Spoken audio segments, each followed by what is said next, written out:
Chapter 1 Invisible Cracks. Vincent Russo stared at the financial report on his laptop, the blue light illuminating his weathered face in the darkness of his home office. At 45, he built Russo Developments from nothing into one of Boston South's premier real estate companies. Behind him on the wall hung framed photos from groundbreaking ceremonies. Vincent shaking hands with mayors, senators, and business partners. Success surrounded him like a fortress. Yet within his own home he felt like an unwelcome guest. The door creaked open. His wife Naomi stood in the doorway, her blonde hair perfectly styled despite the late hour. Coming to bed anytime soon, her voice carried that familiar edge, not concerned, but irritation. Just finishing up, Vincent replied without looking up. Whatever. Do not wake me when you come in. The door closed with unnecessary force. 15 years of marriage had devolved into this. Polite exchanges laced with resentment. Vincent sometimes caught himself trying to remember when things had changed. Was it after he expanded the business to New York? Or earlier when Naomi had abandoned her own career to support his dreams? Something she never let it forget? Their daughter Melanie had graduated high school last year and now attended UCLA. 3,000 miles away. Vincent suspected the distance was deliberate. Mel had always been her mother's daughter, mimicking Naomi's dismissive attitude toward him. During her childhood he missed recitals and games while building his company. By the time he could afford to be present, she already decided he was not worth her attention. Vincent closed his laptop and pulled out the small notebook he kept hidden between law books on his shelf. Inside were observations he'd been collecting for months. Dates, times, conversations, unexplained absences. Something was not right in his household. In Vincent, ever the methodical businessman had begun gathering data. His phone busts. A text from his oldest friend Drew Powell to San Naomi a Caldera with some suit.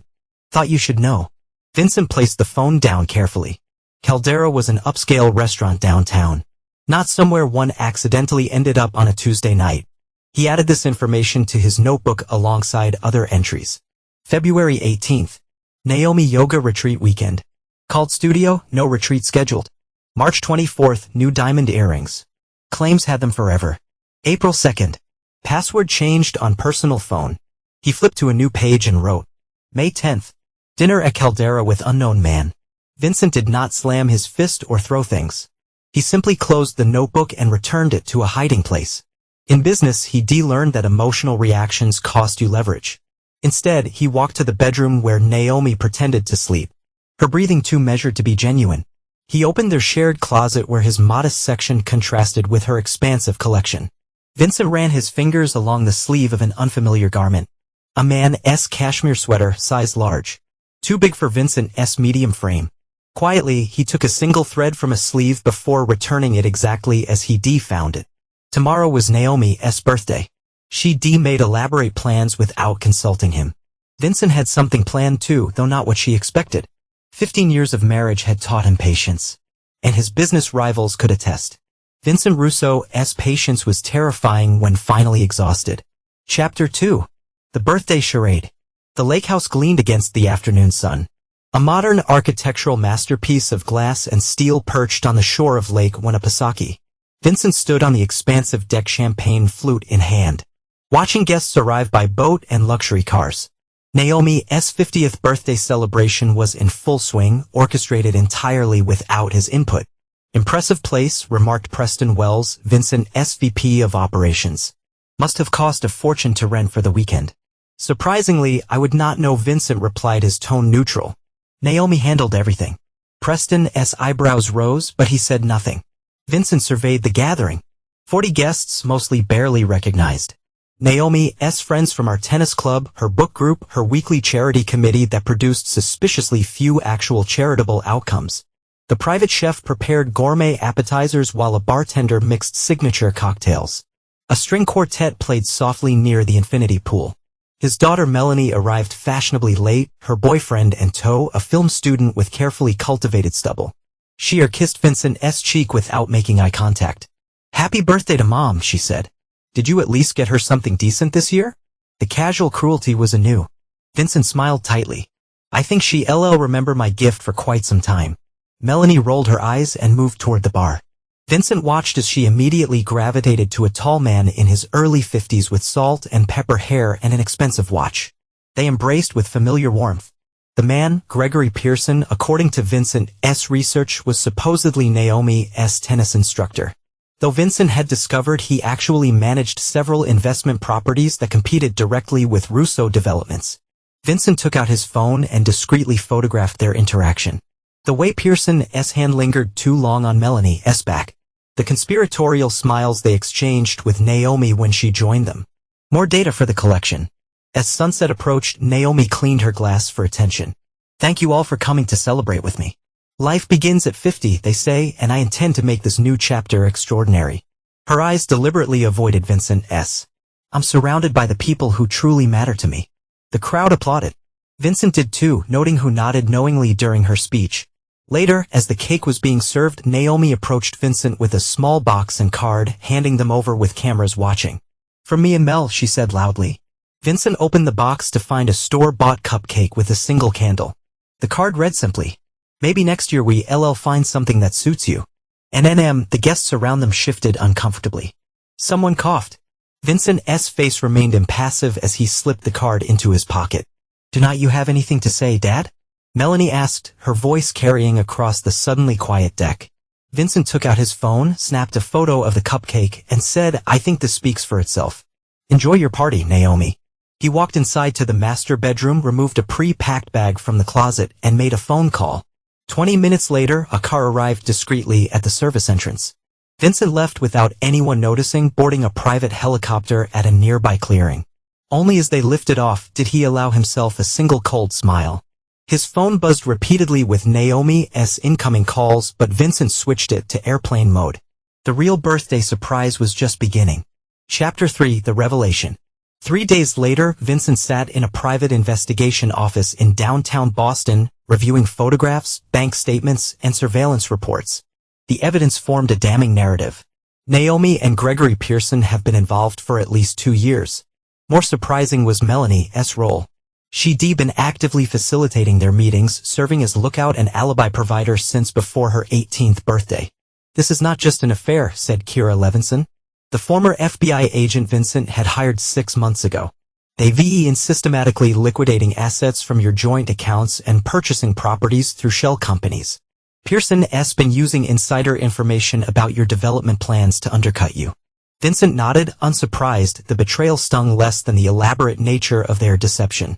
And my daughter's involvement. Kira handed him another folder. Pearson's been paying her tuition directly. There's also evidence he's known her since she was 15. Long before he supposedly met Naomi at the tennis club. Vincent's expression darkened. Show me everything. The timeline that emerged was calculated and cold. Pearson had deliberately targeted Vincent's family using a vulnerability assessment of Russo developments to identify Vincent as the perfect mark, wealthy, workaholic, emotionally distant from his family. He cultivated relationships with both Naomi and Melanie, positioning himself as the attentive alternative to Vincent's preoccupation with business. There's more, Kira said hesitantly. The lake house rental, it was not just for the birthday. The property is owned by a holding company controlled by Pearson. They've been using it for months, but the ownership is obscured through multiple layers. Vincent stared at a surveillance photo of Naomi, Pearson, and Melanie laughing together at a restaurant. Dated 6 months before Naomi claimed to have met him. They look like a family, he observed quietly. In a way, they've been functioning as one, Kira confirmed. The birthday party was unusual only in that you were invited. Typically, they gather without you. Vincent stood and walked to the window, looking out at the city he'd helped build. His reflection showed no emotion, but his voice had gained a dangerous edge when he spoke again. What's their endgame? Based on financial movements, they're preparing for Naomi to file for divorce this summer. There's evidence they've been consulting with attorneys who specialize in high net worth separations. They've already moved approximately $12 million through various channels. Vincent turned from the window, and they think I'll just accept that. Kira hesitated. Mr. Russo, there's one more thing you should know. We found drafts of incriminating emails on Pearson's server. Fabricated correspondence that makes it appear you've engaged in unethical business practices. They're rebuilding a case to threaten you with exposure if you contest the divorce terms. Instead of anger, a cold smile spread across Vincent's face. Pearson thinks he's playing chess, but he does not realize what game we're actually in. He returned to the table and picked up his phone. I'll need complete surveillance on all three of them. In contact Leo at Secure Systems. I want everything electronic they own completely compromised. Mr. Russo, Kira said carefully, some of what you re-suggesting falls into gray legal areas. Vincent merely looked at her, and what they redoing does not. Kira nodded slowly. I'll make the arrangements. What's your next move? Vincent checked his watch. Right now, I'm officially devastated by my wife's betrayal. I'm taking an extended leave of absence to process my emotions somewhere tropical and expensive. He showed her his phone. His location services placed him in the Maldives complete with geotag photos. Meanwhile, I'll be implementing what I call the Vesuvius Protocol. Named after the volcano, Vincent's smile did not reach his eyes. Pompeii never saw it coming either. Chapter 4, Groundwork. The abandoned warehouse in South Boston had once been a textile factory before Vincent converted it into a secure operations center. Inside, multiple screens displayed surveillance feeds, financial data, and communication intercepts. Vincent had assembled a small team, professionals who operated in the shadows of legal boundaries. Our friends are getting nervous, said Leo Vega, Vincent's head of security and oldest friend. On screen, footage showed Naomi pacing in their home office, frantically checking her phone. You've been missing for 2 weeks. She's filed a missing persons report, but she's telling Pearson not to worry. Vincent, now sporting a beard and different hairstyle, studied the feed. And Melanie still at UCLA, but she's been making unusual calls. Leo pulled up a transcript. She asked her trust fund manager about accessing her principal early. Moving pieces into position, Vincent used an alert flashed on one of the screens. Leo pulled up an email intercept. Pearson's reached out to a new attorney, specializes in inheritance claims. Vincent's eyes narrowed. They re-anticipating my death. Convenient timing. There's more. Leo said grimly. We found this on Pearson's laptop. He displayed a document. A contract with a name Vincent recognized from his less reputable development projects. Riker, Vincent whispered. They rehiring Riker. Leo nodded. Scheduled to meet tomorrow. Given Riker's history, Vincent finished the thought. He's not being hired to find me. He's being hired to confirm I'm gone permanently. He straightened his jacket. Let us arrange a reunion. The following evening, Vincent watched from an unmarked van as Gregory Pearson emerged from his Beacon Hill townhouse. The surveillance team tracked him to an industrial area in Dorchester where he entered a bar frequented by certain professionals who valued discretion over legality. Vincent entered through the back, baseball cap pulled low. He took a seat in a dark corner booth, angled to observe Pearson and the man he was meeting. Calvin Riker, a former military contractor with a reputation for resolving problems permanently. Through a discreet earpiece, Vincent listened to their conversation. Captured by equipment Leo had planted earlier. The situation requires finesse. Pearson was saying we need confirmation, not just speculation. Riker's gravely voice replied. Finding bodies in remote locations is not easy. Unless you already know where to look, the implication hung in the air. I do not know anything, Pearson insisted. But his wife needs closure. The insurance company is demanding proof before releasing funds. $50,000 for confirmation. Another $50,000 if recovery is necessary. Vincent had heard enough. He slipped out while Pearson and Riker finalized details. Back at the warehouse, Vincent reviewed financial transfers. They've already moved the first payment to Riker's shell company. He told Leo Naomi signed as the authorizing party using our joint account. That's a problem, Leo observed. She's spending your money to have you eliminated. Vincent's expression hardened. No, that's evidence. We re-accelerating the timeline. 3 days later, Vincent's lawyer Catherine Diaz met him at the warehouse. Everything's south in place, she confirmed. Trusts have been restructured, holding transferred to the new entities. Legally, you've protected about 80% of your assets. And the remaining 20, as instructed, they appear vulnerable. The bait in the trap. Catherine hesitated. Vincent, what you replanning? There's serious legal considerations. I'm aware, Vincent replied. But they crossed lines first. I'm simply responding in kind. Catherine handed him a final document. Your new identity is established. Lucas Verone now exists on paper, complete with passport, credit history, and business interests. Vincent signed the document. Lucas is just a contingency. If everything goes according to plan, Vincent Russo will rise from the dead quite dramatically. And if it does not, Vincent's smile was chilling. Then Lucas Verone will finish what Vincent started. Chapter 5, Domino's in Motion. The news broke on a Tuesday morning. Boston developer's yacht found abandoned off-floor to coast. Vincent watched from his secure location as the story spread across news outlets. His clothes and identification had been discovered on board, along with signs of struggle. The Coast Guard had initiated a search but privately admitted to reporters the chances of finding him alive were slim. At the Russo residence, Naomi performed grief convincingly. Dressed in black, eyes rimmed red, she gave a tearful statement to reporters. "My husband was everything to me. I'm clinging to hope but preparing for the worst." Melanie flew home from UCLA. Her Instagram feed suddenly full of childhood photos with her father. Captioned with loving memories that existed only in digital form. The public outpouring of sympathy was immediate and overwhelming. Vincent observed it all with clinical detachment, making notes in his journal. Behind the scenes, his team tracked the private reactions that told a different story. Pearson canceled his meeting with Riker, Leo reported. Instead, they met with this man. He displayed a driver's license photo. Samuel Kleinman, professional diver with a record for insurance fraud. They were looking for a body to confirm, Vincent nodded. Specifically, my body, any movement on the financial front. Substantial, confirmed Diane Wong, the forensic account Vincent had brought in. Naomi's already filed preliminary paperwork with your insurance company. $8 million in life insurance. She's also inquired about accessing your business holdings as your presumed widow. In the trap accounts, Diane smiled thinly. 3 attempts to transfer funds already. We've allowed small movements to appear successful while documenting everything. Vincent turned to Catherine. How long before they can legally declare me dead? Without a body, Massachusetts requires 7 years, she replied.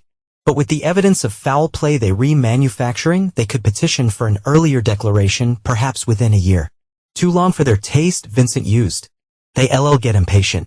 As if confirming his prediction, an alert sounded. Leo pulled up a new email intercept from Pearson to Naomi. We need to move faster. Kay says the company is vulnerable now but would not remain so. Your position as grieving widow is strongest in the immediate aftermath. Time to implement phase 2.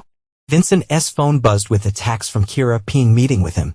Surveillance in place. They bringing my daughter deeper into the conspiracy, Vincent observed, his voice devoid of emotion. Show me. The surveillance feed showed Pearson and Melanie meeting at a coffee shop away from campus. Their body language suggested tension. Audio's patchy. Leo warned as he enhanced the feed. Pearson's voice came through. Need to sign these as a failsafe. If your mother's claim is contested, Melanie looked uncertain. But is not this? I mean, technically it's just insurance mail. Your father would have wanted you protected. Vincent watched his daughter sign documents without reading them. Papers that Kira later identified as falsified affidavits, claiming Vincent had been mentally unstable before his disappearance. She's committing perjury, Catherine noted gravely. She's sealing her own fate. Vincent corrected. Activate the next phase. 2 days later, a mysterious package arrived at Boston Police Headquarters addressed to Detective Sophia Rivera, an investigator known for her relentless pursuit of white-collar crime. The package contains selected financial records, surveillance photos, and transcripts suggesting a conspiracy between Naomi Russo, Gregory Pearson, and hired associates to eliminate Vincent Russo for financial gain. Detective Rivera, who had previously investigated Pearson for suspected connections to organized crime, immediately opened a preliminary investigation. Surveillance was established on Naomi and Pearson. Their communications monitored through official channels.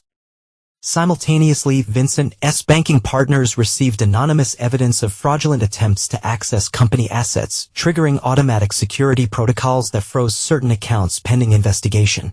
The dominoes have been set in motion. Now Vincent waited for the inevitable missteps that pressure would create. They panic, he told his team. When people panic, they make mistakes. The first mistake came sooner than expected. Pearson made a late-night visit to Naomi at the Russo home, unaware of the newly installed police surveillance. Their heated conversation, captured by directional microphones, included damning statements. We need that insurance money now, Pearson insisted. Kleinman's found nothing, but he's willing to find evidence for another $50,000. I see not access that much with the accounts frozen. Naomi argued. We need to wait until. We do not have time. The detective is asking questions about the yacht. If they look too closely, Vincent smiled coldly as he reviewed the transcript. Detective Rivera is earning her anonymous tip. He remarked to Leo. Time to introduce the wild card. Chapter 6, The Ghost Returns. Calvin Riker sat alone in his Spartan apartment, cleaning his service weapon, a ritual that calmed his thoughts. His phone vibrated with an unknown number. Against his better judgment, he answered. Mr. Riker said, a distorted voice. Understand you've been hired to find Vincent Russo. Riker's training kicked in. He remained silent, reaching for his backup piece. Do not bother with the gun under your cushion, the voice continued. This is a courtesy call, not a threat. Check your email. Riker's laptop pinged with a new message containing surveillance photos of his recent meeting with Pearson, financial records of payments, and most disturbingly, images of Riker entering his supposedly secure apartment building. What do you want? Riker finally asked. Information, the voice replied. Pearson hired you to confirm Russo's death. What were not you told? Nothing relevant. Think carefully, Mr. Riker.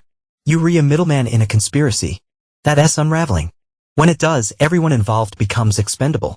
Riker considered his options. Pearson asked specifically about methods to confirm death without recovery. Mention insurance requirements. Seemed unusually knowledgeable about forensic identification procedures. In the wife. Never met her. Pearson claimed she was too distraught. Final question. Did they inquire about your other services? Riker hesitated before answering truthfully. Pearson asked hypothetically about removing obstacles. Specifically removing obstacles who might contest insurance claims. Thank you for your honesty, Mr. Riker. Your payment for this conversation has been transferred to your Cayman account. I suggest using it to take an extended vacation. Immediately, the line went dead. Riker checked his offshore account, finding a deposit of $100,000. Within an hour, he was headed to the airport. Detective Sofia Rivera reviewed the surveillance transcripts with growing certainty. The case against Naomi Russo and Gregory Pearson was building but still circumstantial. She needed something definitive to justify arrests. Her phone rang, a block number. Detective Rivera said a voice she did not recognize. Regarding the Russo investigation, their SA storage unit registered to Gregory Pearson at Boston Harbor Secure Storage Unit 447. The access code is 8219. ULL find what you need. Who is this? Rivera demanded, but the caller had already disconnected.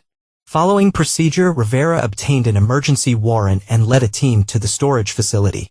Inside Unit 447, they discovered physical evidence connecting Pearson to Samuel Clement.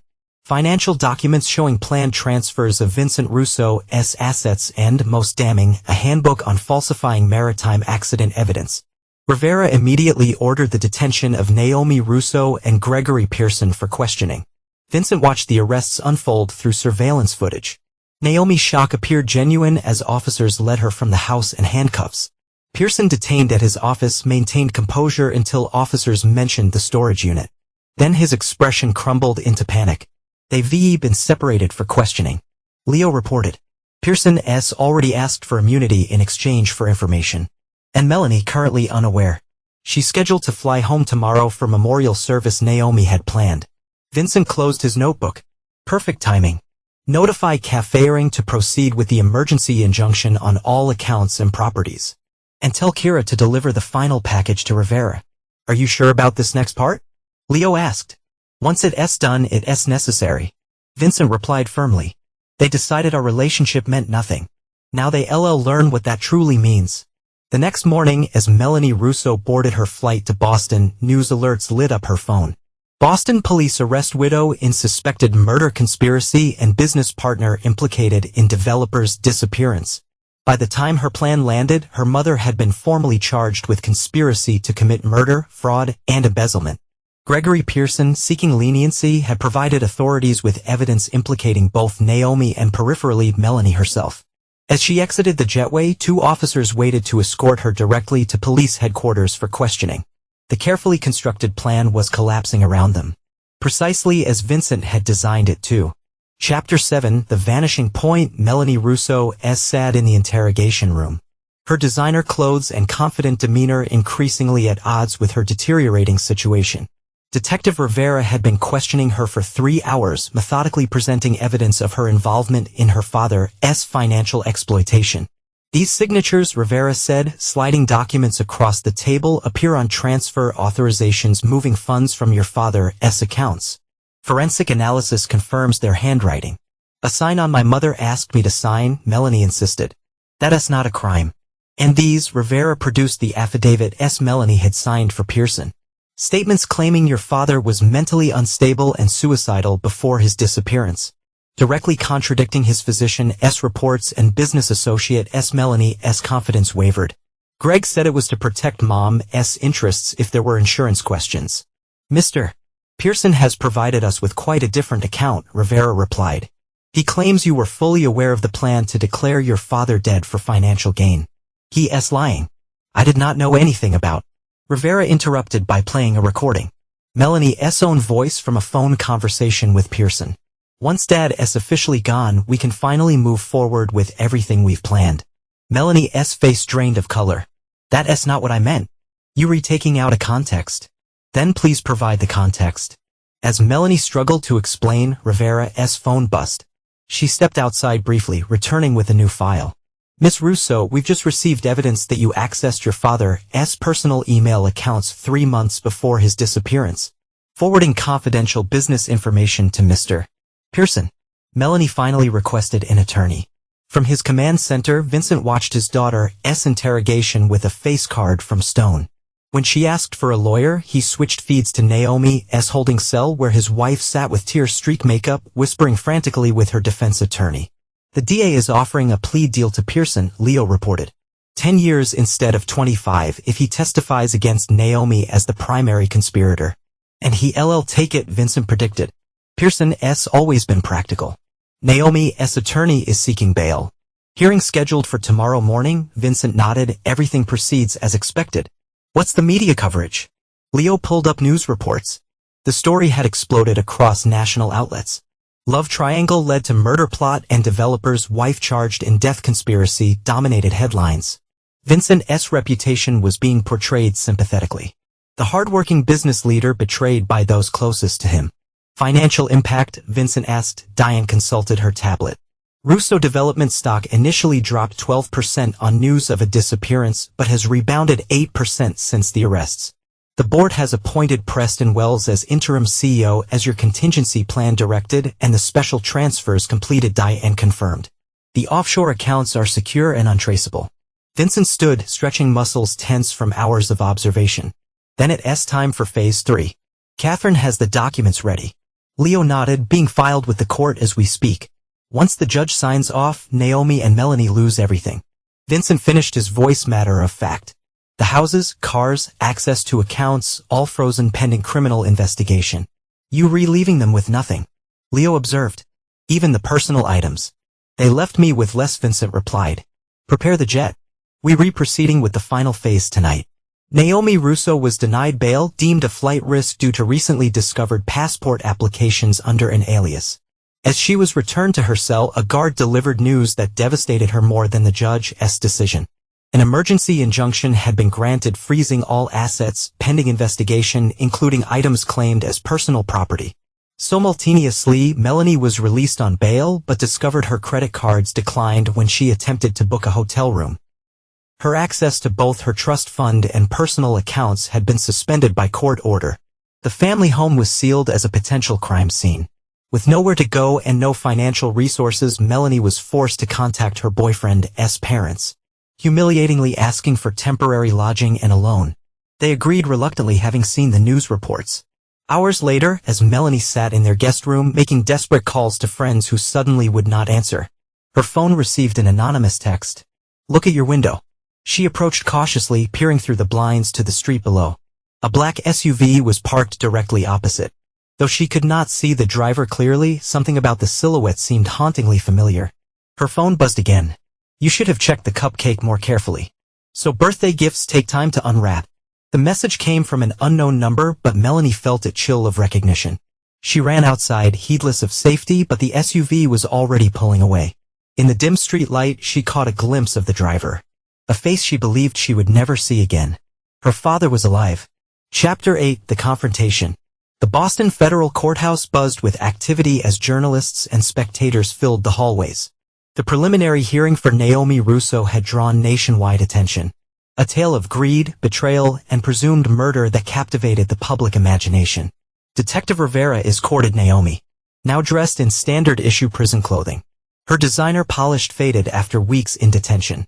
Gregory Pearson had already accepted his plea deal, agreeing to testify against her. Melanie sat in the back row, unwelcome by either side. Her once privileged life reduced to borrowed clothes and borrowed housing. As proceedings were about to begin, the courtroom doors opened. Conversation died instantly as Vincent Russo walked in, very much alive and impeccably dressed. Gasps and murmurs filled the room. Naomi collapsed against her attorney, while Melanie froze in her seat, face action. Judge Marilyn Watkins banged her gavel repeatedly. Order. I will have order or clear this courtroom. When silence finally fell, Vincent took a seat directly behind the prosecution table. The district attorney, recovering from his own shock, requested an immediate recess to confer with the surprise witness. Judge Watkins granted 30 minutes. In a private conference room, Vincent faced Detective Rivera and District Attorney Harmon. Your timing is theatrical. Mr. Russo, Harmon observed drily. Care to explain why you let a murder investigation proceed? When you clearly not murdered, Vincent smiled coldly. I was never officially declared dead, counselor. I simply took an unannounced sabbatical while gathering evidence. Evidence you apparently shared anonymously rather than coming forward, Rivera noted. For my safety, Vincent replied smoothly. Given that my wife and her lover had already paid someone to confirm my death, caution seemed prudent. He placed a flash drive on the table. This contains everything. Financial records, surveillance footage, recorded conversations. Enough to convict Naomi and Pearson of conspiracy to commit insurance fraud, embezzlement, corporate espionage, and attempted murder. Harmon examined the drive. In your daughter's involvement, Vincent's expression hardened. Melanie made her choices. The evidence speaks for itself. What exactly do you want, Mr. Russo? Rivera asked directly. Justice, Vincent answered, complete and uncompromising. When court reconvened, the charges were amended. Naomi now faced counts of conspiracy to commit fraud and attempted theft rather than murder conspiracy. Pearson's plea agreement remained in place, with his testimony now focusing on the financial crimes. Vincent took the stand, his testimony devastating in its methodical detail. He described discovering the affair, documenting the financial manipulations, and eventually staging his own disappearance to expose the conspiracy. You deliberately let your wife and daughter believe you were dead. Naomi's attorney challenged during cross-examination. Could not you have reported your suspicions to authorities without that psychological warfare? After finding evidence, they were actively planning to have me eliminated. Vincent countered. I prioritized my survival over their peace of mind. Throughout his testimony, Vincent never once looked at Naomi or Melanie. They were simply targets, not family. The proceedings concluded with the judge ordering Naomi held without bail. As she was led away, she finally locked eyes with Vincent. Mouthing words only he could see, please help me. Vincent turned away without acknowledgement. That evening, Vincent found Melanie waiting beside his car in the courthouse parking garage. You were alive all along, she said, her voice hollow. You set all of this up. I merely created opportunities. Vincent replied, you, your mother, and Pearson made the choices that led here. They were going to charge me too, are not they? Prosecutor says accessory to fraud, minimum. The evidence is substantial. Tears filled Melanie's eyes. Dad, please. I know I made mistakes, but I'm your daughter. Are you? Vincent asked calmly. You've spent years treating me with contempt. You helped Pearson access my business records. You signed fraudulent documents anticipating my death. I did not know what they were planning. Not first. Mom said you were controlling the money unfairly. That you cut her off if they divorced. So you helped her steal it instead. Vincent finished. Tell me, when did you start calling him dad behind my back? Melanie's silence was answering enough. I've instructed my attorneys not to oppose emergency access to your trust fund. Enough for legal representation. Vincent said, unlocking his car. Beyond that, you on your own. Actions of consequences, Melanie. You not just abandon me. She cried as he got out of the vehicle. Vincent looked at her with empty eyes. You abandoned me long ago. The difference is I noticed. He drove away, leaving her alone in the darkening garage. Chapter 9, Ashes and Aftermath. 6 months later, Vincent stood in his completely renovated penthouse office. The space had been transformed. No trace remained of the life he shared with Naomi. New furniture, new art, new views from a different building entirely. Vincent had systematically erased all physical reminders of his former family. Leo entered, carrying the morning's paper. The headline announced, Russo conspirators sentenced. Wife gets 12 years. Business partner 8 years in fraud case. It's over. Leo said, placing the paper on Vincent's desk. Pearson's testimony sealed it. Judge gave Naomi the maximum after she still refused to take responsibility. Vincent nodded, unsurprised. Naomi had maintained throughout the trial that she'd been manipulated by Pearson, but the financial transfers had been legitimate gifts that she'd never intended harm. The jury had not believed her. And Melanie, he asked, his voice neutral. 3 years, mostly suspended. 5 years probation. Community service. The DA was lenient given her cooperation. Vincent made no comment, returning his attention to the architectural plans spread across his desk. A new development project that would directly compete with properties Pearson had secretly acquired. She tried to contact you. Leo continued. Letters, calls. I'm aware. She's young Vincent. People make mistakes. Vincent cut him off with a sharp gesture. Do not. She made deliberate choices for years. This was not a momentary lapse of judgment. Leo nodded, knowing better than to push further. The board meeting is at 11. They reformalizing your return to CEO. After Leo left, Vincent walked to the window overlooking Boston Harbor. His empire had not only survived but thrived in his absence. Russo Developments had expanded, absorbing several of Pearson's now liquidated holdings at bargain prices. His phone buzzed with a text, Catherine confirming the final transfers in the divorce settlement. Naomi would have emerged from prison with nothing but a small court-mandated stipend. All joint assets have been legally separated, trusts dissolved, properties redistributed. Vincent had even successfully petitioned to reclaim his family surname, legally requiring Naomi to revert to her maiden name upon release. Another text arrived. This one from an unknown number. Dad, I know you blocked my regular number. Please just talk to me. I've lost everything. Mom's going prison. I'm not asking for money, just a conversation. Please, Vincent, read it twice before blocking this number too. His assistant buzzed the intercom, reminding him of an appointment with potential investors.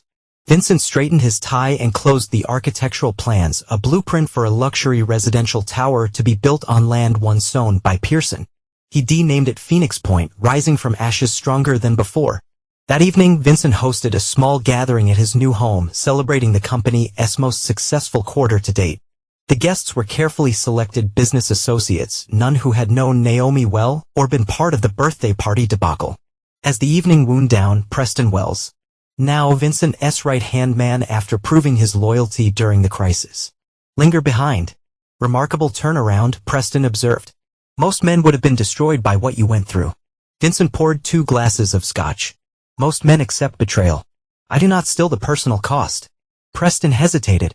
Family is irreplaceable. They were not family. Vincent replied simply. There were people who share my name and resources while plotting my destruction. I've simply corrected a misclassification. Preston accepted the scotch but seemed troubled. What about forgiveness, Vincent? For your own peace, Vincent's laugh held no humor. Forgiveness is for those who seek redemption. They sought my elimination. Very different. After Preston laughed, Vincent sat alone in his minimalist living room. On his phone, he scrolled through news articles about the case, about Naomi's dramatic fall from socialite to inmate, about Melanie's tearful cultural apology he refused to attend. A notification appeared. Another message from Melanie. This time through his assistant. I'm leaving Boston. Moving to Seattle for a fresh start. I know you may never forgive me, but I need you to know I'm sorry. Not for getting caught, but for everything before. I was wrong about you. Wrong about everything. If you ever change your mind, this is where I'll be. Attached was her new contact information. Vincent stared at it for a long moment before deleting the message without response. He walked to his home office and opened a notebook. The same one where he first documented their betrayal. On the final page, he wrote, "Case closed." Then he closed the book and placed it in a safe behind a painting. A reminder not of what he lost, but of what he discovered about himself. Vincent Russo would not be betrayed without consequences. Not by business rivals, not by friends, not even by blood. The world now understood exactly where he drew his lines. That knowledge was worth every painful revelation. Vincent poured another scotch and gazed out at the city lights. His reflection in the window showing a man completely self-contained. No longer husband or father. Just himself, uncompromised and resolute. In that he decided was victory enough.